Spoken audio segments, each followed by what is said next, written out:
आपने ऐसी कहानी सुनी है कि एक लड़का जो बदमाश था, जिसने अपने गांव में सबका रहना दुश्वार कर दिया था, वो फिर 10-15 सालों के लिए गांव छोड़ के बिल्कुल लापता हो गया। 15 साल बाद जब आया तो अपने इष्टों के प्रति, अपने घर के देवी देवताओं के प्रति इतनी असीम कृपा कहां से उन पर हो गई, और तो और अपने घर के देवी देवताओं के नाम पर जमीन दान पर दी है। दोस्तों, मात्र दिन में जमदार बाबा ने उनको घर में वापसी बुलाया। नमस्कार दोस्तों, मैं हेमचू पहाड़ी एक सत्य घटना और लेकर आया हूं आप लोगों के समक्ष। यदि आप पहली बार हेमचू पहाड़ी चैनल में आए हो या गलती से हेमचू पहाड़ी चैनल में आए हो, मैं दोस्तों आपसे यही रिक्वेस्ट करता हूं कि आप कहानी पूरी देखें। कहानी पूरी देखने के बाद आपको लगेगा कि यार वाकई में हमें हेमचू पहाड़ी को सपोर्ट करना चाहिए, फिर दोस्तों आप चैनल को लाइक भी करना, सब्सक्राइब भी करना, शेयर भी करना। दोस्तों, जिन लोगों जहां से मेरे पास कहानी आई है, उन भाई लोगों ने भी एक छोटा सा हेमचू पहाड़ी के लिए वीडियो बनाकर भेजा है। मैं भगवान से यही दुआ करता हूं उनके घर में हर हमेशा सुख शांति और भगवान की असीम कृपा बने रहनी चाहिए। लाइक करो, सब्सक्राइब करो। हमेशा की तरह वीडियो में आगे बढ़ने से पहले चैनल का इंट्रो।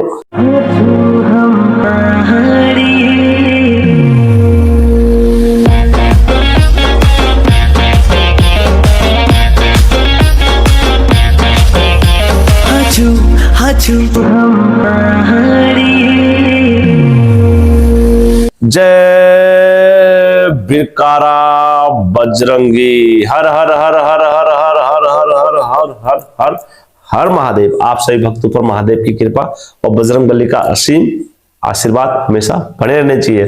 तो दोस्तों, सत्य घटना में आगे बढ़ने से पहले मैं आप सभी से विनती करता हूं, गुजारिश करता हूं कि दोस्तों ये कहानियां जो हैं, ये आपके लिए और आपके बच्चों के लिए किसी ना किसी के लिए प्रेरणादायक और बहुत सबक सीख देने वाली कहानियां हैं। तो मैं आपसे यही कहूंगा, कहानी पूरी देखें।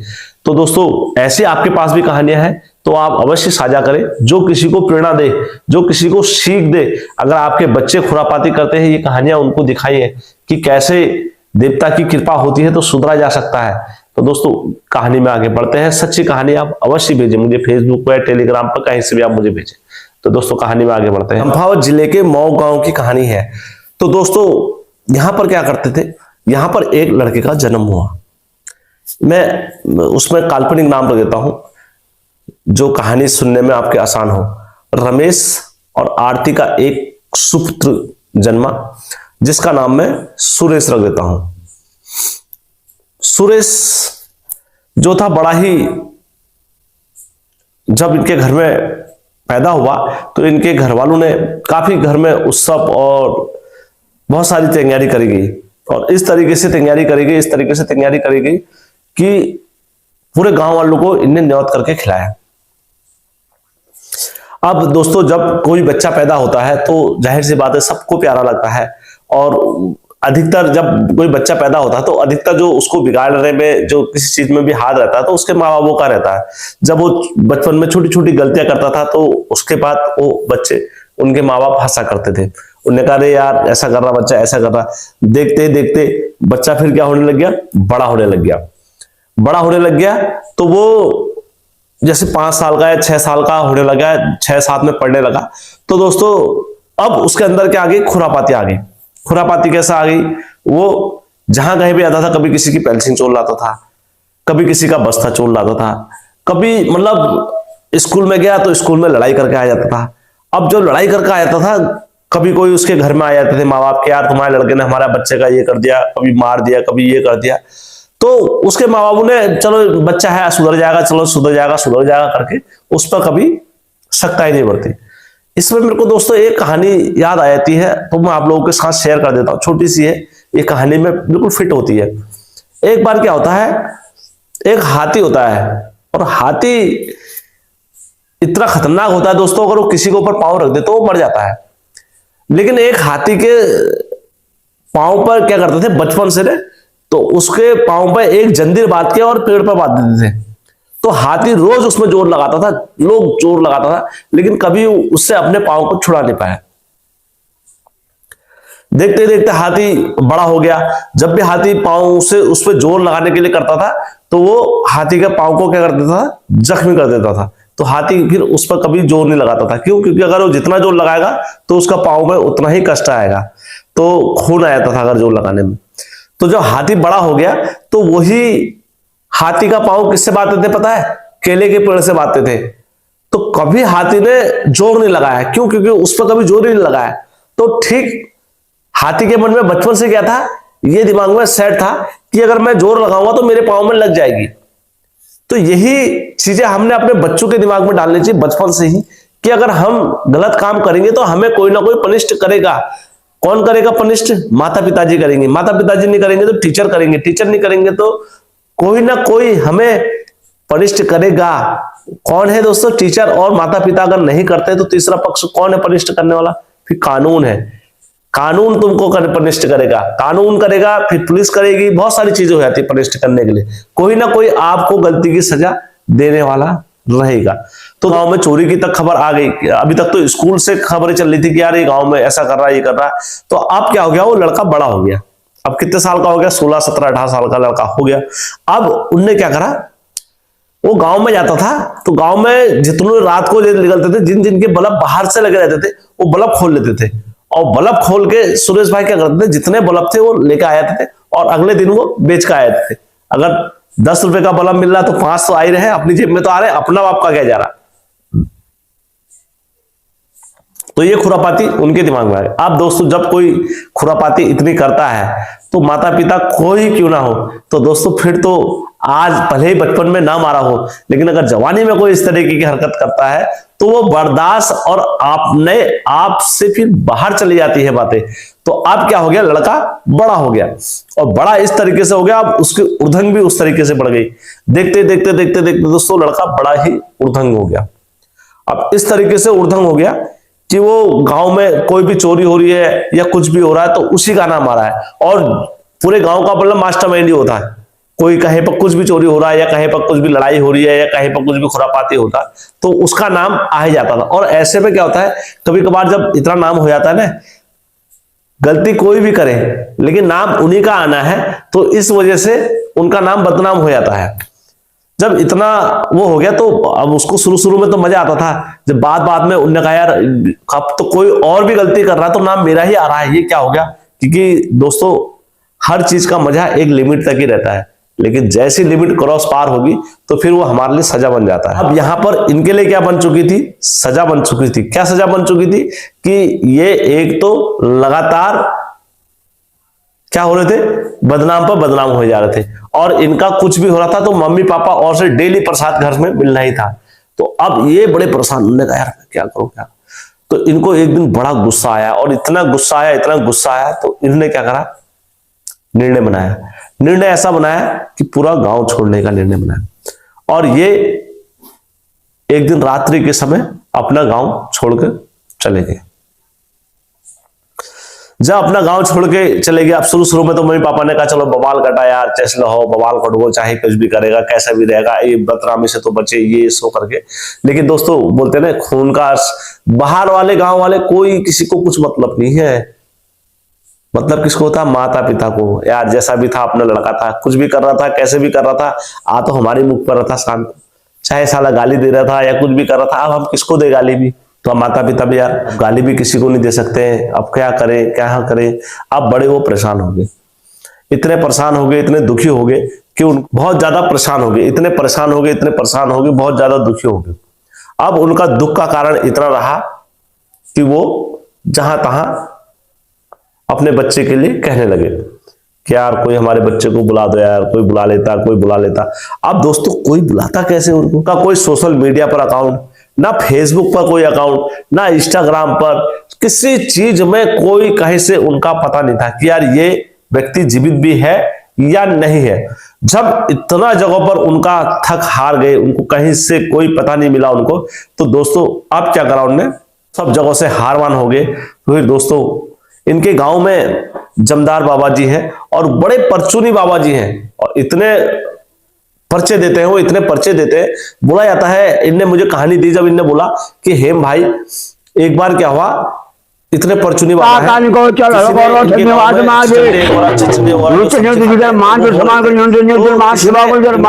चोरी करके ले गए। तो जब वो अपने घर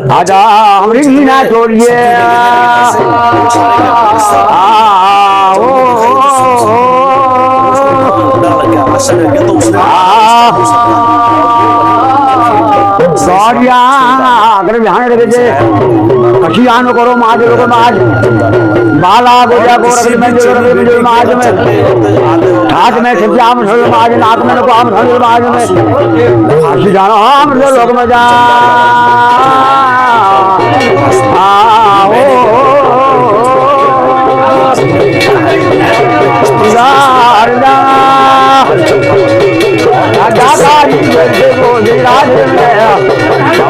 बाला गुड़िया माता तुझी ढाका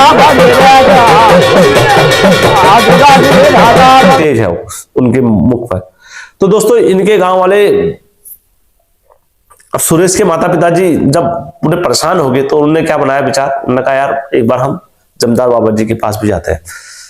तो जैसी बाबा जी के समक्ष गए तो बाबा जी ने भी बोला तुम्हारे जो भी हो रहा है ये पितरों से हो रहा है और पितरों का रागदास है। जब बाबा जी के पास गए जमदार बाबा जी के पास तो जमदार बाबा जी ने ये बताया कि ये तुम्हारे गांव जो लड़का है ये अभी भी शहर में लूटपाट वगैरह सब करता है, लेकिन इसकी रत्ती-मत्ती घर आने की नहीं है, ये घर आएगा ही नहीं। दोस्तों इनके माता पिता ने अपना मन बनाया, मन बनाने के बाद ये कहाँ गए, बाबा के पास गए, जमदार बाबा जी के पास। जब वहां पर गए, वहां पर जाने के बाद इनने देखा बाबा के वहां काफी लोग आए हुए हैं, पूरा दरबार लगा हुआ है, तो उनके चरणों पर नतमस्तक हुए। इन्होंने कहा बाबा हम भी पूछ लेकर आए। तो बाबा ने कहा बेटा तुम जिसके लिए आ रखे हो, तुम्हारे जो घर में ऐसे पितरों का दोष चला हुआ आ रहा है। और दोस्तों कोई भी चीज कुछ भी होती है ना हमारे घरों में, तो दोस्तों किसी न किसी के लिंक के कारण या किसी न किसी क्रम से जो जुड़े हुए तभी जाके वो होती है, न तो अन्यथा ऐसी कभी चीजें होती नहीं है। आप ये खुद चीज का इस बारे में सोच सकते हैं। तो दोस्तों फिर उनने क्या करा, ये सारी चीजें सोचा। सोचने के बाद इनने क्या करा, अपने पास जोड़ा। अपने पास जोड़ने के बाद इनने आगे चीजों को, उनने कहा बाबा जी कैसे हो रहा है, क्या परिवार में हो रहा है आप बताइए। उन्होंने कहा तुम्हारे पुश्तानी ये चला हुआ आ रहा है, इस कारण से तुम्हारा जो लड़का है इसका दिमाग चंचल हो रहा है और ये किसी की बात सुनता नहीं है, जो इसके मन में आता है ये वही हमेशा करता है। तो उन्होंने कहा बाबा जी ये तो सब ठीक है, तुम्हारी 100% बात सही है, तुम जितनी बात कह रहे हो हम सब बात में विश्वास करते हैं, पर बाबा जी हमारे पुत्र को पहले घर तो लाओ ने।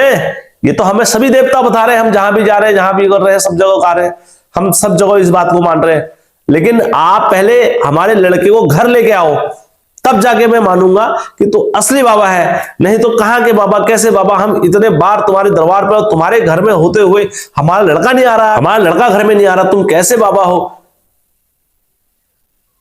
तो बाबा ने कहा यार देख तू मेरे दरबार पर आके ऐसा मत बोल, और जो होने वाला है वो तो होके रहेगा, मैं क्या करूं तू क्या करेगा, इसमें कोई कुछ नहीं कर सकता। उन्होंने ना ना बाबा जी आप पहले हमारे लड़के को घर में बुलाओ, तब जाके हम मानेंगे तुम असली बाबा हो, तब जाके हम कहेंगे तुम चंपावत में रहने लायक के बाबा हो। नहीं तो बाबा जी हम नहीं मानते किसी को। ऐसा सब बता दिया हमने। हम गोलजू के पास चले गए, नरसिंह देवता के पास चले गए, सैमजू के पास चले गए, हरजू के पास चले गए, माता के पास चले गए, सभी के पास चले गए, सभी यही बोल रहे हैं, लेकिन घर कौन लाएगा, घर लाने की जिम्मेदारी किसकी है बाबा जी, आप घर लेके आओगे तब मैं मानूंगा इस बात को।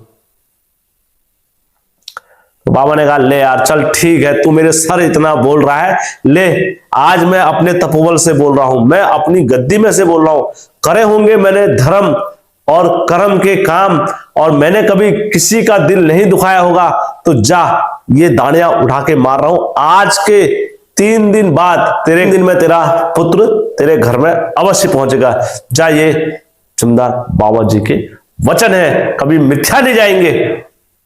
ऐसा बोला तो ये चले गए वहां से। अब दोस्तों ये अपने जब घर को आए, घर में आने के बाद इनने अब दिन का इंतजार करा, इनने कहा यार इनको तो विश्वास भी नहीं था नहीं आएगा करके पुत्र।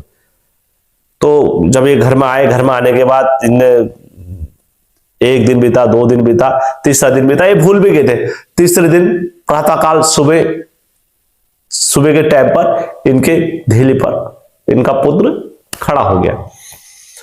जब खड़ा हो गया और बिल्कुल असहाय अवस्था में, तो घर आ गया। उन्होंने कहा भाई कैसा है कैसा है? उन्होंने कहा बेटा उन्होंने सुनो सुनो सुनो सुनो सुरेश आ गया, सुनो सुनो सुनो ये सुरेश आ गया, सुनो। सब जने मिलजुल के वहां पर आ जाते हैं। उन्होंने कहा भाई कैसा आ गया, क्या आ गया? ये बड़े खुश हो गए और इतने खुश हो गए। उन्होंने कहा यार कैसे आ गए, कहाँ से, किस भगवान ने तुम्हें मति दे दी? उन्होंने कहा पता नहीं कौन लेके आया, मेरे को तो एक सुर लगा दी, चल घर चल, चल घर चल, अब तेरा कोई नहीं है यहाँ पर, तूने कहीं नहीं रहना है, तेरे को घर चल की धुन लगा दी। तब जाके मैं घर आ गया। बोलते हैं दोस्तों, मैं हमेशा बोलता हूं, संत की शक्ति से बड़ी कोई शक्ति नहीं होती है। संत के तपोबल से बड़ा कोई तपोबल नहीं होता है। संत की तती हुई अग्नि से बड़ी कोई अग्नि नहीं होती है। संत के ज्ञान से बड़ा किसी के पास ज्ञान नहीं होता है। दोस्तों, संत हमेशा सत्य बोलते हैं। यदि आपने किसी संत का दिल खुश कर दिया तो उसकी मुखार बिंदु पर हम हमेशा सरस्वती माता विद्यमान रहती है। जो उनने बोलना है वो होना ही होना है, संत का बोला हुआ। फिर दोस्तों ये सब वहां पर नतमस्तक हुए और नतमस्तक होने के बाद फिर दोस्तों ये बाबा के पास गए, बाबा के मंदिर में गए। बाबा के मंदिर में जाने के बाद वहां पर उन्होंने बाबा से बोला, उनके जो दरबार था, तो वहां पर दोस्तों चौदगढ़ से आए हुए वीर दोस्तों उनके नाम पर वहां पर क्या बोला, पूरा जो फील्ड है वो फील्ड इनके नाम पर करा दोस्तों इन लोगों ने, कि बाबा तुम्हारे नाम पर पूरा यहाँ पर फील्ड दे रहे हैं हम। रौत के चौड़गढ़ के नाम पर आज भी वो फील्ड का नाम रखा हुआ है और आज भी वहां पर बच्चे वगैरह सब खेलते हैं और बहुत बड़ा फील्ड है दोस्तों। इनके नाम पर ही वहां पर इनको खेलने के लिए दिया जाता है। तो दोस्तों जब भी धोनी वगैरह, जब भी जागर वगैरह लगती है तो वहां पर इनके नाम से पूजा वगैरह आज भी उसी प्रकार होती है। तो उसके बाद जो लड़का था उसके अंदर भक्ति और भगवान के प्रति प्रेम, आराधना और गुलजू के प्रति निष्ठा और अपने देवी देवताओं के प्रति बहुत भक्ति जागी। और भक्ति जागने के बाद दोस्तों वर्तमान समय में वो अपने गांव के प्रधान है। जो व्यक्ति एक समय पर चोरी करते थे, जो एक समय पर व्यक्ति पूरे गांव के कन्हैया थे, आज वो गांव के पूरे प्रधान है। तो दोस्तों ऐसा तभी होता है जब आपके ऊपर ईश्वर की कृपा होती है। तो दोस्तों अगर कहानी अच्छी लगी होगी तो दोस्तों कमेंट में जय बाबा की जरूर लिखना। और आपका कमेंट ही मुझे बहुत प्रिय लगता है दोस्तों, आप कमेंट अवश्य मारें। तो दोस्तों कहानी अच्छी लगी होगी, लाइक, सब्सक्राइब और शेयर करना कभी मत भूलना। जय उत्तराखंड, जय देव।